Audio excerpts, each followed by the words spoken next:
Hi, this is Josh Melberg, and we have people call in all the time saying, Josh, I have mutual funds, and how do I know if my fund's a good fund or not so good fund? There's so many of them to pick for. I get these prospectuses, and I go through them out for late night reading, and I put me to sleep by the time I'm on page 3. And it's not very fun, and I don't quite understand it, and they all seem to do what the market does. But how do I know if my fund's a good fund versus not so good fund? Well, I'm going to give you a couple of key features that you may want to consider when analyzing a mutual fund. The first thing that's interesting is there's over 20,000 mutual funds out there today in the market.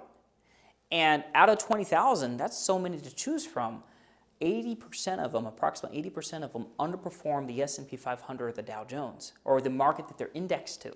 Okay? So chances are, if you have mutual funds, they may not be the best funds. And why would people go into one mutual fund versus a major index like the S&P 500? Here's the typical reasons people actually go into mutual funds. Well, instead of an S&P 500 index where the cost is literally very low or not hardly anything at all, less than a fraction of a percentage point.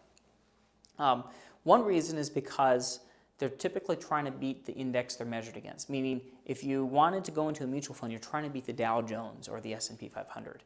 You want a higher return, because why would you pay those management fees? Why would you pay those advertising costs? Why would you pay the brokerage fee? You can just open up a Vanguard account, throw your money in an S&P 500 fund, and you're fine. And you just do whatever the market does.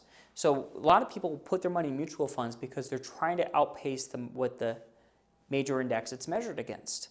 The other reason many people put their money in is because, well, they want to be in the market, but they want to have less downside in the market. Maybe if the market loses 10%, maybe they only lose 5%. But they don't want to have it quite be as volatile as the Dow or the S&P or the major index it's measured against. So if you have a mutual fund today, I'm going to give you a couple key factors of how to analyze them. And there's people on our staff that would be able to coach you through this process. If you need help, feel free to call the 800 number. We'll be able to take a look at some of the funds you have, the ticker symbols, and take you through this process. But I'll give you a couple of resources to look at. Number one, there's a book that's written by John Bogle. If you don't know who John Bogle is, John Bogle, founder of Vanguard, when John first started, mutual fund fees were low. There wasn't as many mutual funds as they are today.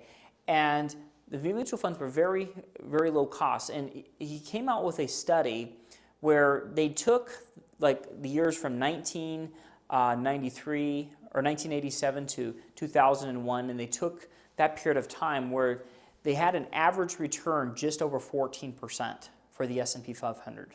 And then they took what the average mutual fund, and the average mutual fund was in less than 12% range, it was in the 11% range for the average mutual fund.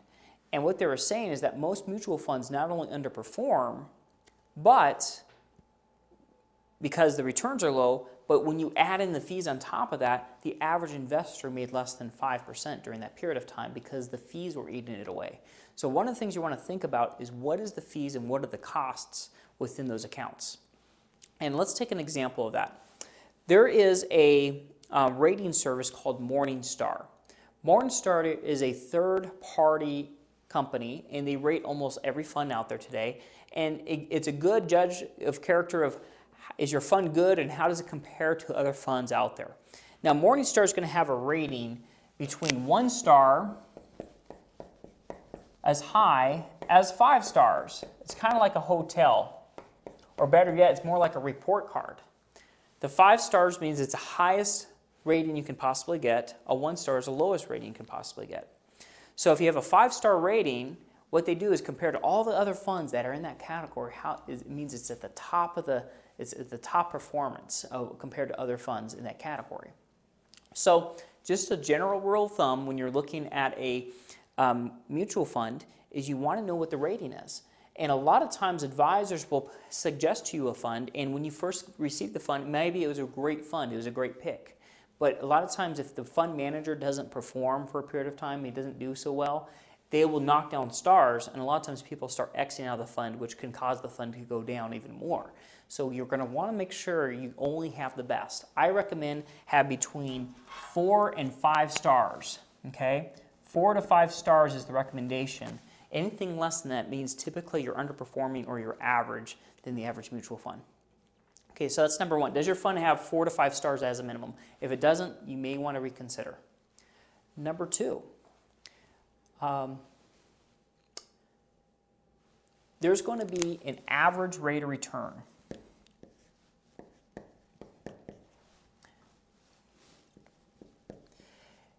Most of these funds are going to have an average return over a 5-year period as well as a 10-year period. It's really hard to judge a fund in just 1 year. If you just look in the last year, maybe one manager got lucky. So here's how we feel. If you're going to risk your money, you're doing it for one reason. Basically, you're doing it because you're trying to get a higher return than what the banks are paying. And you could buy a 5-year CD, get 3.5%, maybe as high as 4%, maybe less.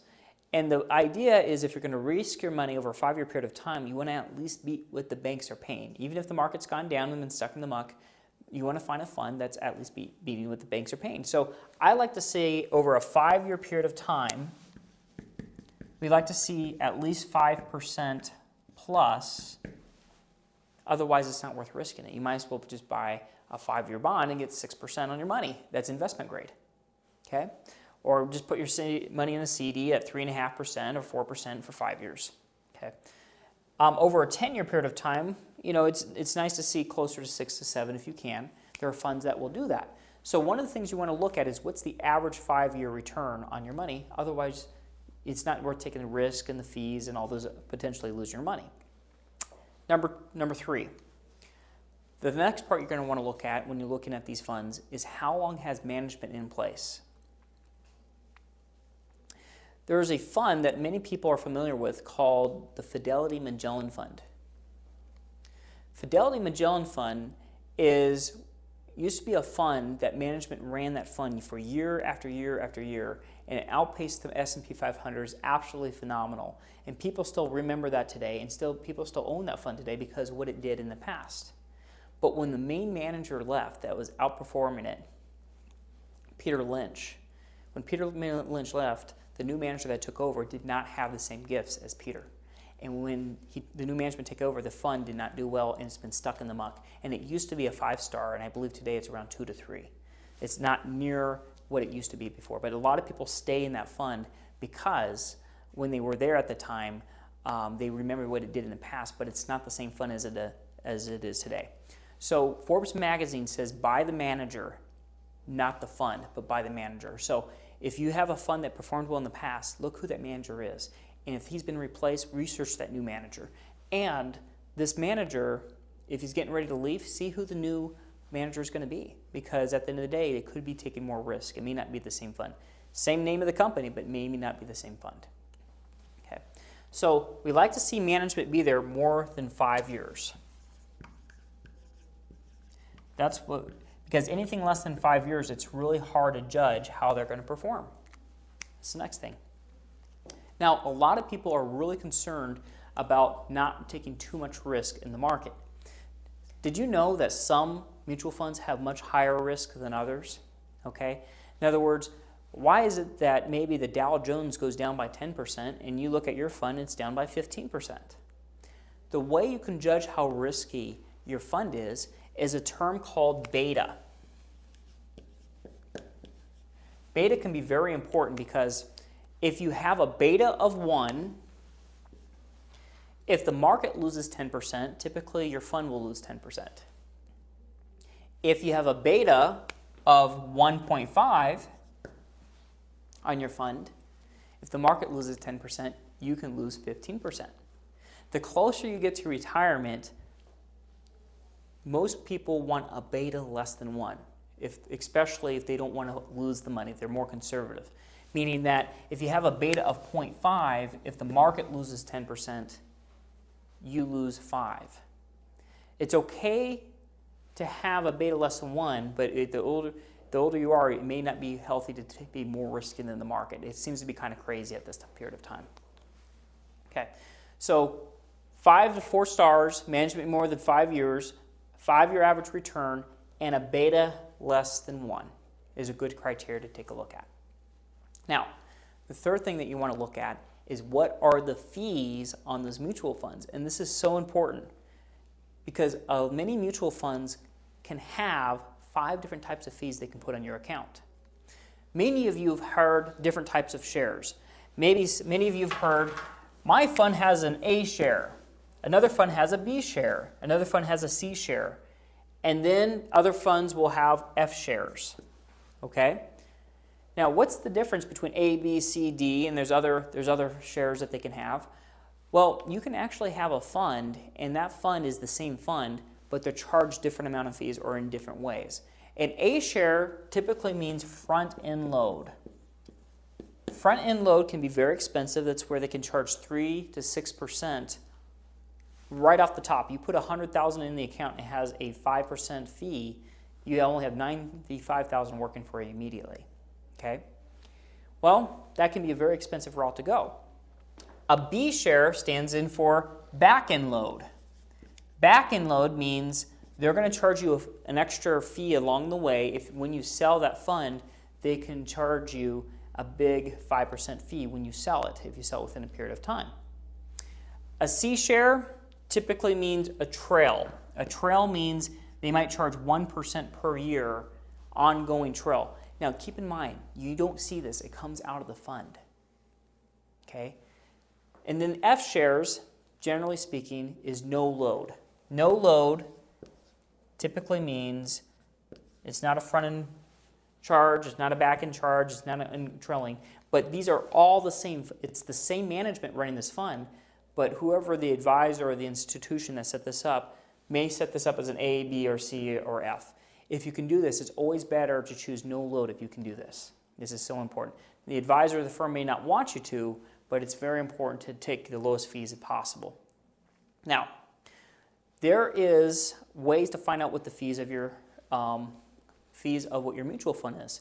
And sometimes we pull Vanguard funds and we see maybe 0.5% per year or 0.25% per year. Sometimes we pull up other funds and we see 3 and 4% fees per year. And if your fees are 3 or 4% and you don't see it on your statement, it can erode and eat away the account. And that's why John Bogle is so adamant about making sure that your mutual funds have low cost. So just because it's highly rated, even if the fund averages 10% over the last 5 years, your net return might only be 6% because of the high fees. So you want to make sure you look at the details. Now, how do you know what your fees are? Well, obviously you get this prospectus, so you can figure out if it's A, B, or C, and you can go through that late night reading. We have this software that we subscribe to. It's an ongoing fee every year. And if you give us those ticker symbols, we'll be able to look them up and we'll show you what the fees are, because there's 12B1 fees for advertisements, trails fees, management fees, transaction fees, and they don't always show on the mortality and expense fee on those Morningstar statements. You have to look at what the transaction fees and the A, B, or C fees and add them all together. So think about when you buy a house, the house is more than just selling your house for a real estate commission. There could be loan costs, there's notary costs, there's carrier costs, and you add them all up, you just want to make sure it's very reasonable to make sure the transaction is worth it. Because at the end of the day, if you're going to risk your money, you're doing it to beat the banks. And even if you're averaging 5% and then you minus the fees, you might only be getting 2 or 3. And is it really worth risking your money to get 2 or 3% on your money? So these are very specifics that make sense when you look for mutual funds.